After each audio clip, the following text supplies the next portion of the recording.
33회 시험 대비 국토계획법 기출문제 네 번째 주제인 도시관리계획입니다. 자, 우리 도시관리계획 부분은 조금 기출문제에서 세부적 사항들이 포함되어 있으니까 그런 거 주의해서 해설을 한번 보도록 하겠습니다. 자, 1번 문제부터 자, 도시관리계획 종합문제인데 자, 도시관리계획의 수립 절차 등에 관한 설명이다. 옳은 것은 자, 원래 도시관리계획의 수립 절차 그러면 입안 절차로 해석해서 읽으시면 되겠습니다. 자, 도시관리계획의 수립 절차로 옳은 것. 자, 입안권자가 용도지역, 용도지구, 용도구역 지정하는 도시관리계획을 입안하려면 지방의 의견을 들어야 된다. 자, 우리 원문을 보면 지방에는 용, 광기 이렇게 그런 항목에 대해서만 지방의 의견을 듣도록 되어 있죠. 자, 용도지역, 용도지구, 용도구역이 용이고 광역설의 설치, 기반설의 설치, 기 이렇게 되어 있으니까 용, 광기에 해당되므로 요 세 가지 용도지역, 용도지구, 용도구역을 정하는 도시관리계획 입안할 때는 지방의 의견을 들어야 되는 항목입니다. 자, 1번을 옳은 것으로 보고 정답으로 이미 확인했네요. 1번을 정답. 자, 시작문수는 10년마다 도시관리계획 타당성 재검토하는 게 아니라 5년마다 해야 되는 거죠. 자, 3번 도시관리계획 결정의 효력 발생이란. 자, 도시관리계획 결정되면 일반 국민들의 권리를 침해하는 효력이 생기는데 자, 도시관리계획 결정고시가 있고 나서 후속조치로 지형도면 작성고시가 따로 나와야 되죠. 지형도면을 고시한 날 효력 발생되는 거니까 도시관리계획 결정고시가 있고 나서 추가적으로 지형도면 고시가 나와야지 효력 발생일이 된다. 지형도면 고시일로부터 효력 발생일입니다. 틀렸습니다. 3번. 자, 주민으로부터 도시관리계획 입안을 제안받은 자는 자, 우리 도시관리계획은 5가지 항목을 입안 제안할 수 있죠. 그럼 제안을 받은 자는 도시관리계획 입안 결정 비용의 전부나 일부를 제안자한테 부담시킬 수 있다니까 부담시켜야 한다. 틀렸습니다. 비용의 전부나 일부를 주민 제안자한테 부담시킬 수 있다. 도시관리계획 입안 결정 비용의 전부나 일부를 부담시킬 수 있다라고 임의 규정으로 봐야 됩니다. 자, 틀렸고. 자, 지형도면의 작성자는 도시관리계획 입안권자가 작성하는 겁니다. 자, 도시관리계획 입안권자는 누구죠? 자, 6명. 특별광역 자치시, 자치도, 시장군수가 원칙적으로 입안하는 거고, 예외적으로 국토부 장관, 도지사, 해수부 장관도 입안할 수 있으니까, 입안권자는 원칙과 예외로 나눠서 입안권자를 정리하시고, 입안권자가 지형도면의 작성자입니다. 결정권자가 아니고. 정답은 1번으로 봐야 되겠죠? 자, 2번. 자, 도시관리계획 종합문제로 도시관리계획 설명이다. 틀린 것은 주민은 기반설의 설치에 관해서 도시관리계획 입안권자한테 입안을 제안할 수 있습니다. 자, 도시관리계획 입안 제안 대상은 용산, 기지, 입이기 때문에 기반설의 설치에 대해서 제안할 수 있는 것입니다. 맞고 시가와 조정구역을 정하는 도시관리계획 결정이 있는 경우에는 이미 허가를 받아서 사업을 먼저 하고 있던 자가 다시 허가를 받는 게 아니라 시가조정구역 지정되는 결정 전에 먼저 허가받아서 사업하고 있는 사람은 시가조정구역 지정 결정되고 나서 3개월 이내 신고하고 특광시군사 때 신고하고 계속할 수 있는 거니까 허가를 다시 받아야 된다가 아니죠. 신고하고 공사를 계속할 수 있다. 이렇게 됩니다. 시가조정구역 지정 결정 전에 먼저 허가를 받아서 사업하고 있던 자는 기득권자니까 요 결정되고 나서 결정고시로부터 3개월 안에 특광시군수한테 이 사업의 내용을 신고하고 공사를 계속하는 거죠. 자, 다시 허가를 받을 필요가 있는 게 아닙니다. 자, 2번 틀렸고 3번 자, 국가계획과 관련돼서 국토부 장관이 입안한 도시관리계획은 국토부 장관이 입안한 거니까 결정하는 거 자기가 직접 공원, 녹지, 유원지 같은 공간설을 부르되는 것들은 다 설치는 도시관리계획의 내용에 속한다. 자, 이건 공간설이 기반설이니까 기반설의 설치에 관한 계획은 도시관리계획 내용에 속하는 거죠. 맞고 도시관리계획의 내용에 속한다. 공원, 녹지, 유원지 같은 공간설은 기반설이기 때문에 도시관리계획의 내용에 속하는 거죠. 자, 도시지역이 축소되는 것. 자, 도시지역 축소되는 용도지역 변경일 때는 도시관리계획을 입안할 때 주민의견 정치를 생략할 수 있는 경미한 변경입니다. 자, 우리 이런 것들이 이제 우리 경미한 변경으로 봐서 우리 그 기초조사 생략하는 사유에서 경미한 변경 같은 게 있었죠.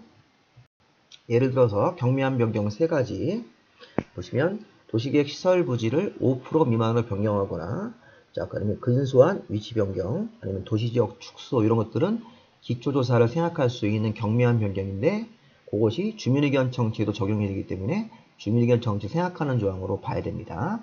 그래서 지금 보시면 틀린 지분들은 2번을 틀린 거로 보고 2번을 정답으로 봐야 되겠죠. 그래서 문제가 조금 어려워지는 부분이 있습니다. 여기 5번 지문 같은 경우는 경미한 변경입니다. 도시관리계획을 위반 결정한 후 변경을 할 때, 변경 위반할 때 도시지역이 축소되거나 아니면 도시계획설의 근소한 위치 변경, 도시계획 시설 부지가 5% 미만으로 변경되는 거, 그런 거 나오면 기초조사를 생각할 수 있는 경미한 변경이고, 그 경미한 변경은 주민의견 청취도 생각할 수 있는 조항으로 추가로 연결되는 겁니다. 자, 경미한 변경이면 생각할 수 있다. 이렇게. 자, 공간설은 기반설이기 때문에 도시관리계획의 내용에 속한다. 국토부 장관이 위반한 거는 국토부 장관이 결정한다. 정답 2번으로 보시고 3번 문제. 자, 도시관리계획 설명이다. 틀린 것은, 자, 도시관리계획 결정 효력은 지용도면을 고시한 날부터 발생하는 겁니다. 고시한 날 다음 날 그러면 틀립니다. 1번 정답입니다. 자, 용도 지구의 지정도 도시관리계획 내용에 속하는 거기 때문에 도시관리계획으로 결정하는 사항이죠. 맞습니다. 주민은 기반시설의 설치 정비 개량에 대해서 도시관리계획 위반을 제한할 수 있다. 그죠? 기반시설의 설치는 주민이 제한할 수 있는 5가지에 들어가는 겁니다. 자, 도시관리계획은 상위계획인 광역이나 도시기본계획에 부합해야 된다. 맞고, 도시관리계획을 조속히 위반할 필요가 있을 때는 도시기본계획을 수립할 때 함께 위반할 수도 있습니다. 동시 위반도 있었죠. 가능합니다. 광역을 수립할 때 도시관리계획을 함께 위반할 수도 있고, 도시기본계획 수립할 때 도시관리계획을 함께 위반할 수도 있는 것입니다. 자, 정답은 우리가 보시면 1번으로 봐야 되겠죠. 네, 틀린 거니까 효력 발생일은 지용되면 고시한 날부터 효력 발생하다. 다음 날이 아닙니다. 자, 4번. 자, 도시관리계획 설명이다. 틀린 것은, 주민은 지구단위계획 구역의 지정 또는 지구단위계획 수립 이런 거에 대해서 위반 제한할 수 있는 것이죠. 이것도 지구단위계획 구역도 용산, 기, 지 할 때 들어가기 때문에 여기 주민이 제한할 수 있는 항목이 맞죠? 자, 도시관리계획은 도시기본계획과 함께 위반될 수는 없다가 아니라 이게 틀렸네요. 정답 2번입니다. 자, 동시 위반이 가능하죠? 도시기본계획을 수립할 때 도시관리계획을 함께 위반할 수도 있는 것입니다. 3번. 시도지사, 대도시, 시장군수가 도시관리계획을 결정하는 결정권자 원칙이죠. 이때는 관계 행정기관의 장관과 미리 협의하는 거고, 자, 주어가 국토부 장관이나 해수부 장관이 결정권자로 바뀌면 중앙행정기관의 장관과 협의하는 거니까 이거 이제 서열을 맞춰서 맞게 되어 있습니다. 관계 행정기관의 장관과 미리 협의합니다. 4번. 특별광역자치시와 자치도 시장군수 6명의 도시관리계획 위반권자 원칙이 5년마다 도시관리계획에 대해서 타당성 여부를 재검토, 정비해야 됩니다. 자, 맞는 거죠? 도시관리계획도 5년마다 재검토, 정비하는 규정이 있습니다. 이 6명의 관청이. 자, 또 나왔네요. 지용도면을 고시한 날부터 효력 발생한다. 다 맞는 지문이고, 정답은 아까 우리 앞에서 확인하셨죠? 여기 2번이 정답입니다. 자, 5번. 도시관리계획 설명이다. 옳은 것은, 자, 시가종구역 지정에 관한 결정 당시 이미 승인받아서 먼저 사업이나 공사하고 있던 사람은 신고 없이 공사를 그냥 하는 게 아니라 시가종구역이나 수산자원 보호구역을 정하는 결정전에 먼저 사업이나 공사에 착수한 사람은 도시관리계획 결정되고 나서 3개월 안에 특광시군에게 신고하고 공사를 계속하는 거죠. 3개월 안에 신고하고 공사를 계속해야 됩니다. 시가와 지정 결정 고시 후 3개월 안에 신고하고 공사를 계속할 수 있다. 자, 두 번째, 국가계획하고 연계돼서 시가종구역 지정이 필요한 경우에는 국토부 장관이 직접 도시관리계획을 결정할 수 있다. 자, 이게 맞는 거네요. 자, 1번은 틀렸고 2번이 맞습니다. 국가계획하고 연계된 시가종구역 지정은 결정권자가 국토부 장관이기 때문에 국토부 장관이 도시관리계획을 결정할 수 있다. 이거 맞는 질문으로 봐야 됩니다. 3번. 자, 도시관리계획 위반을 제한받은 자는, 도시관리계획 위반 제한받은 자는 도시관리계획 위반 결정 필요한 비용의 전부 일부를 제한자한테 부담시킬 수 있다죠. 이것도 앞에서 본 지문이니까 위반 결정 비용의 전부나 일부를 제한자한테 부담시킬 수 있습니다. 수산자원 보호구역을 정하는 도시관리계획은 해양수산부 장관이 결정하는 거죠. 5번. 도시관리계획 결정은 지용되면 고시한 날 다음 날이 아니라 지용되면 고시한 날 효력 발생하는 것이죠. 자, 이렇게 하셔가지고 자, 정답은 2번으로 보시면 되겠죠. 2번이 옳은 내용입니다. 자, 6번 도시관리계획 설명이다. 옳은 것은 자, 도시관리계획의 위반권은 시군구청장의 고유 권한이 아닙니다. 자, 도시관리계획 위반은 원칙 6명, 특별광역, 자치시와 자치도 시장군수가 위반해야 된다. 자, 예외적으로 법정된 사유가 있으면 국토부 장관, 해수부 장관, 도지사도 위반권자가 될 수 있다기 때문에 시군구청장의 고유 권한이 아닙니다. 원칙과 예외로 나눠서 관청들을 기술해야 됩니다. 자, 2번 자, 광역 도시계획이 수립되어 있는 시군에서는 도시관리계획을 수립하지 아니할 수 있다. 자, 이 조항은 도시기본계획을 수립하지 아니할 수 있다로 바꿔야 됩니다. 자, 우리 앞에서 도시기본계획 배울 때 관할 도시 전체에 광역도시계획이 수립되어 있고 광역 안에 도시기본계획 내용이 모두 포함되어 있으면 도시기본계획을 수립하지 아니할 수 있다라는 조항이 있었으니까 이거는 그 조항을 낸 겁니다. 그래서 이거는 광역이 먼저 수립되어 있는 시군이고 광역 안에 기본계획 내용이 모두 포함되어 있을 때는 도시기본계획을 수립하지 아니할 수 있다고 해석하기 때문에 도시관리계획을 수립하지 아니할 수 있다는 건 안 맞습니다. 틀립니다. 자, 도심지 상업지역의 지구단위 계획을 위반할 때, 자, 이것도 기초조사의 생략서입니다. 자, 우리 앞에 문제에서 경미한 변경이 있었죠? 자, 5% 미만의 변경, 근소한 위치 변경, 도시지역 축소가 다는 이런 거 나오면 경미한 변경이고 또 기초조사 생략사유가 하나 더 있었어요. 자, 도심지 상업지역이 위치할 때 여기 도심지 상업지역에다가 지구단위 계획 같은 걸 위반하는 거니까 도심지 상업지역이 위치할 때 아니면 나대지가 없을 때 그 다음에 12m 이상 도로 계획이 없는 경우도 이것도 기초조사를 생각하는 사유인데 기초조사 할 때는 우리가 삼성이 들어가죠. 삼성, 환경성, 토지적성, 재취약성 그것도 생략사유로 연결할 수 있습니다. 그래서 도심지 상업지라는 단어가 나오면 기초조사의 생략입니다.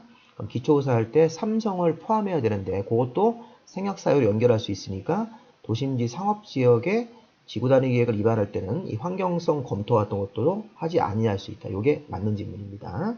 잘 생각하셔야 됩니다. 3번 질문은 도심지 상업지역에 위치할 때 나대지가 없을 때 12m 이상 도로 설치 계획이 없는 경우는 기초조사를 생각하는 사유입니다. 기초조사를 생각하면서 그 삼성도 같이 생각할 수 있기 때문에 이 지문이 맞는 지문이 되는 겁니다. 공통 생각사유이기 때문에. 자, 4번 수립 기준자 나오면 국토교통부 장관이 정하는 거죠. 틀렸고 주민은 기반시설의 설치에 대해서 입안 제한을 할 수 있으니까 갖지 않는다. 틀렸습니다. 정답 3번으로 보시면 되겠습니다. 자, 7번 자, 주민이 입안 제한하는 대상이 5가지가 있었죠. 자, 용산, 기지, 입 할 때 기반시설의 설치나 정비할 때는 제한할 때 동의 요건이 있었죠. 제한하는 면적의 5분의 4, 기반시설의 설치 정비 둘 다 5분의 4기 때문에 2번이 틀렸습니다. 자, 지구단위계획국의 지정, 지구단위계획 수립 같은 걸 제한할 때는 제한 면적의 3분의 2, 나머지는 다 3분의 2죠. 산업유통개발진흥국을 정하는 걸 제한할 때도 제한 토지 면적의 3분의 2입니다. 자, 용도지구의 건축물에 관한 종류 규모 제한을 간단하게 용도지구의 제한을 지구단위계획으로 대체하는 것도 면적 3분의 2 이상 동의를 받아서 제한서를 내야 되는 거죠. 자, 또 하나 중요한 거, 여기 토지 면적을 따질 때, 3분의 2나 5분의 4를 따질 때, 토지 면적 계산할 때 국공유지는 제외하는 거죠. 국공유지를 제외한 면적의 3분의 2라고 하면 되겠습니다. 자, 주민이 제한하는 항목이 5가지가 있습니다. 용산, 기지, 입, 이렇게 입지기지의 최소구역까지. 그런 거 제한할 때는 면적 5분의 4 이상 동의를 받아야 되는 것은 또 기반시설 쪽만 5분의 4고, 그 정답 2번이죠. 나머지 항목들은 다 3분의 2로 제한서를 내야 됩니다. 3분의 2 이상 동의를 받아서 제한하는 면적의 3분의 2 이상 땅을 찾아서 그 땅의 토지 소유자 동의를 모두 받아야 되는 거죠. 제한서를 낼 때. 자, 그 답을 2번으로 보시면 되겠고. 자, 8번 같은 경우는 도시관리 결정권자가 다른 거 하나를 찾는데 이건 정답 없습니다. 이건 오류입니다. 자, 요런 기출 문제는 개정된 사항을 반영을 못해서 그런 건데 제가 일부러 이걸 이제 안 고쳤는데 자, 출제 오류입니다. 자, 왜냐면 개발제한구역의 지정은 국토교통부 장관만 결정권자입니다. 자, 도시자연보호구역은 시도지사나 대도시가 결정권자고, 자, 입지규제 최소구역 지정은 그거는 시도지사나 대도시가 결정하는 게 원칙이고 국토부 장관도 결정권자가 될 수 있습니다. 다시 한번 개발제한구역은 국토교통부 장관만, 도시자연보호구역은 시도지사하고 대도시만 결정권자입니다. 입지규제는 시도지사나 대도시가 결정하는 게 원칙이고 국토부 장관도 결정권자가 될 수 있습니다. 그 다음에 국가계획하고 연계된 시가조정구역 지정은 국토부 장관만 결정권자고 2개 이상 시도에 걸쳐서 이게 국토부 장관이 입안했기 때문에 국토부 장관만 결정권자입니다. 자, 그러면 보세요. 1번, 4번, 5번은 국토부 장관이 결정하는 항목이고 시도나 대도시는 못하고 1번, 4번, 5번은 국토부 장관만 결정하는 항목이다. 요 1번, 4번, 5번이. 그 다음에 2번은 도시자연보호구역은 시도지사나 대도시가 결정하는 사항입니다. 3번은 시도나 대도시가 결정하는 게 원칙이고 국토부 장관도 결정권자가 됩니다. 그러니까 여기서 서로 다른 결정권자 하나를 찾을 수가 없습니다. 1번, 4번, 5번은 이 지문 자체에서 국토부 장관만 결정하는 항목이고 2번은 시도나 대도시가 결정하는 사항이고 3번은 시도나 대도시고 예외적으로 국토부 장관도 결정할 수 있는 항목이기 때문에 서로 다른 거 하나를 찾을 수가 없으니까 이건 출제 오류입니다. 그래서 정답은 우리가 이거는 없다고 보셔야 되겠습니다. 이 문제는 출제 오류를 한번 제가 보여드리는 겁니다. 실제 우리 저 기출문제도 출제하신 분들이 이제 개정된 걸 체크하지 못하거나 혼동을 일으켜서 정답 없는 사례도 있었으니까 이건 정답이 없습니다. 9번. 자, 주민은 도시관리계획 위반을 제한하는 경우, 가로 안에 주민이 제한하는 경우의 설명으로 틀린 것은, 자, 주민 제한에 대한 설명으로 틀린 걸 찾습니다. 자, 도시관리계획 위반을 제한받은 자는 제한자랑 협의해서 도시관리계획 위반 결정 비용의 전부나 일부를 부담시킬 수 있다. 자, 계속 반복해서 나오는 지문이죠. 자, 제한하는 자는 제안서에다가 도시관리계획 도서라는 지도하고 이 지도 설명서 같은 것들을 둘 다 첨부해야 됩니다. 도시관리계획 도서라는 지도하고 지도 설명서를 첨부해야 된다. 그렇게 해석하면 되겠습니다. 둘 다 맞는 거죠. 자, 도시관리계획 위반을 제안받은 사람은 처리 결과를 제안자한테 알려야 된다. 45일 안에 결과를 통지하고 부득이한 사정이 있으면 1회 하나요 30일 이내로 연장할 수 있습니다. 어쨌든 통지하는 거 맞죠? 45일 안에 알리는 게 원칙입니다. 자, 산업유통개발진흥지구를 지정, 변경 같은 거 제한할 수 있는 항목인데 제한 대상이 아니다. 4번 틀렸네요. 4번이 정답입니다. 자, 도시관리계획 위반을 제한하는 자가 자, 동의를 5분의 4를 받는 경우도 있고 면적의 3분의 1을 받는 경우도 있는데 그 면적을 따질 때 국공유지를 제외하고 따지는 거죠. 요 지문 아까 설명을 드린 거니까 정답을 4번으로 보시면 되겠습니다. 자, 10번 문제. 도시관리계획 결정 설명이다. 틀린 것은 자, 시장군수가 지구단위계획 구역을 정하는 거를 자기가 위반했으니까 시장군수가 직접 결정권자가 되는 거죠. 이거 많이 강조한 겁니다. 시장군수도 결정권자가 되는 경우가 있다. 지구단위계획 구역의 지정이나 지구단위계획 수립 같은 것들을 위반했을 때는. 자, 2번. 개발제한구역 지정, 도시관리계획은 국토부 장관이 결정한다. 맞죠? 네, 개발제한구역 지정, 도시관리계획은 국토부 장관이 결정하는 겁니다. 자, 세 번째. 시도지사가 지구단위 계획을 결정할 때는 건축위원회, 도시계획위원회 공동심의입니다. 자, 이거는 협의 심의할 때 협의가 원래 시도지사는 관계 행정기관의 장과 협의하면 되는 건데 시도지사가 이런 지구단위 계획을 결정할 때 행정청이 만드는 세부 개발 계획인 지구단위 계획을 결정할 때는 건축 전문가들이 모인 건축위원회와 또 도시계획위원회 위원들이 공동으로 모여서 심의해야 된다. 맞습니다. 요 지구단위 계획 요 하나에 대해서만 공동심의를 거치는 예외가 있습니다. 요거 되게 중요한 조항으로 최근에 시험 문제에서 한번 또 나왔었죠. 공동심의. 지구단위 계획을 결정할 때 다른 도시관리 계획은 안 됩니다.